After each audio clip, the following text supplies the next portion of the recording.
शेजारच्या काकांच्या झाडावर मस्तपैकी आंबे लागलेले होते. पप्पाला म्हटलं तोडू का? नको म्हणे, मला मारतील आणि तू पण मार खाशील म्हणे. त्यापेक्षा चल म्हणे, मला एक काम आहे, पंचायत समितीत आपण जाऊन येऊ. काय मी एका दिवसासाठी सुट्टीवर येतो पण तुम्ही पण मला काम सांगून टाकता. एक दिवस तरी घरी जगू देत जा मला. प्रत्येक साप्ताहिकतून मी घरी येत राहतो मस्तपैकी गावाकडची हवा खाऊ म्हटलं. आणि त्याच्यात पण मला बरेचसे कामं सांगून टाकता तुम्ही. पप्पा बोलता चालू गाडीमध्ये व्हिडिओ काढू नको, तू पण पडशील आणि मलाही पाडशील. एकटा राहिल्यावरती तू तुझे व्हिडिओ बनवत जाय. एक तर माझं म्हातारं वय, पडलो झडलो तर हातपाय तुटतील माझे कधी बी. मित्रांनो, चालता चालता पप्पानं सोडून दिलं पंचायत समितीमध्ये. म्हटलं तुमचं जे काही शासकीय काम आहे ते करून टाका, मी पण SBI मध्ये जाऊन येतो, मला पण काम आहे म्हटलं थोडं.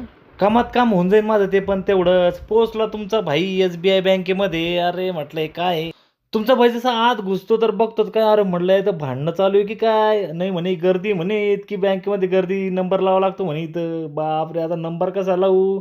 मध्येच घुसून पाहू म्हटलं तर लोक माझे ओरडतील, मध्ये कशाला घुसला म्हणून. अरे मॅडम बी नाही इथं, आता मॅडमसाठी वाट बघावं लागेल. तोपर्यंत या काकांना माझे डॉक्युमेंट दाखवून देतो. बरोबर आहे का काका? आणा इकडं, कुठं जावं लागेल मला सांगा. तेवढ्यात मग काय मॅडम पण आल्या. मॅडमनं माझे सगळे डॉक्युमेंट व्हेरीफायर ते सगळे चेक केले, बरोबर आहे की नाही. म्हटलं मॅडम माझे पासबुक द्या पटकन, मला जायचं आहे. आलं का पासबुक बघा.